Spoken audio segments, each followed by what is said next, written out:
As I said, stress is a risk triggering physiological responses that impact the immune system, endocrine, vascular responses, among others. A great book to read is Why Zebras Don't Get Ulcers. It's a great book. Sapolsky, I can't always pronounce his name, but he's done great work around the impact of stress on the body. Cardiovascular, diabetes, all of those things, and it's written in a way that's easily understood.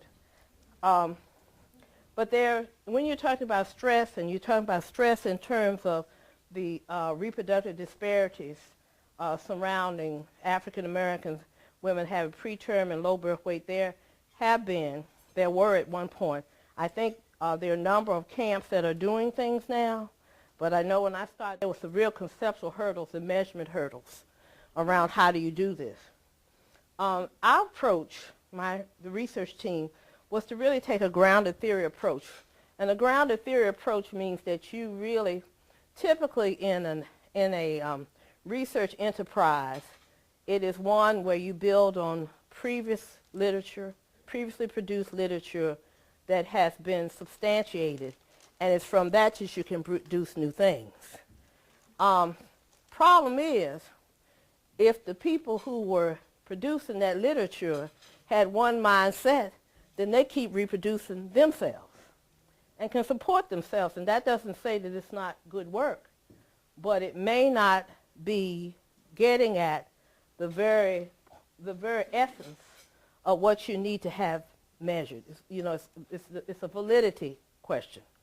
It's a validity question, and so our challenge was to develop measure, and it's been the challenge of others who are in this area to develop measures that best reflect the kinds of stressors that are particular to the experiences of being black and female. We took what's called a grounded theory approach, which is a sociological process where it presumes that the authority on a particular topic lies in the people who experience it. And so it is from that that the theory bubbles up.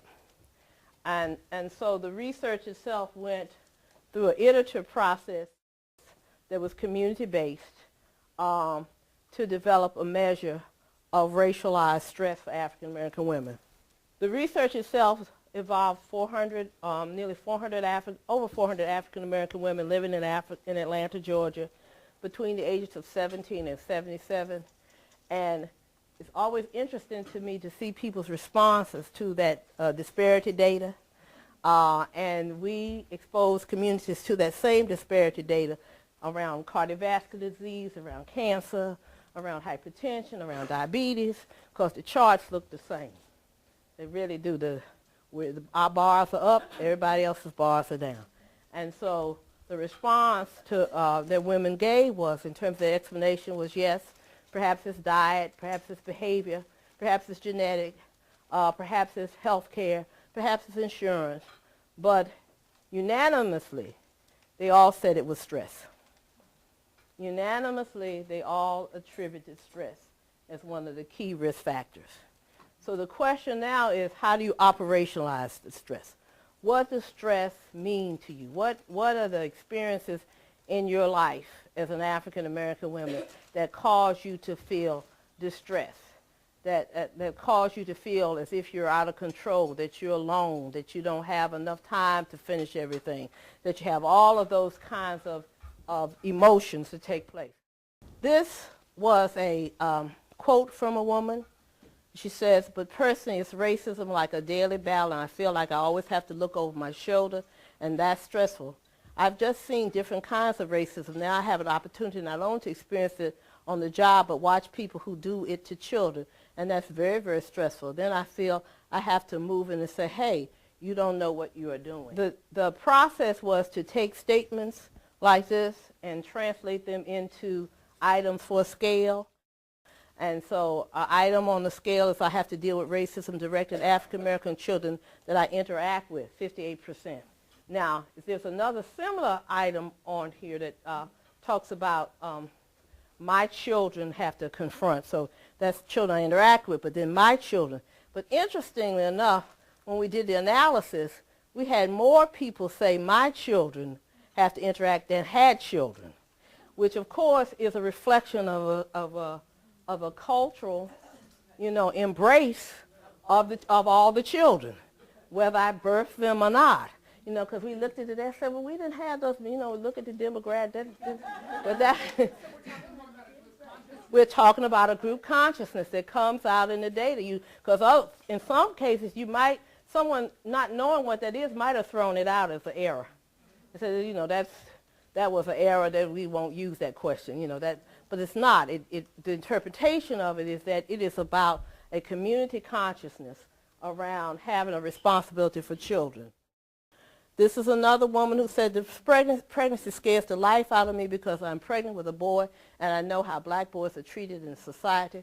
And because I've seen that, it worries me because I wonder if I can give my baby boy what he needs in order to function in this racist society. That's a single African-American woman about to give birth. I put this up here, the struggle continues, because I think it is reasonable to postulate that just as when 9/11 took place, the country was traumatized. And most people can tell you where they were, and they can tell you how they felt afterwards, and perhaps even recount how it impacted them. Whether they couldn't sleep or whether they were jittery or irritated. And certainly the people in New York around mental health have a real grasp on this. They know what happened. So that's a national trauma.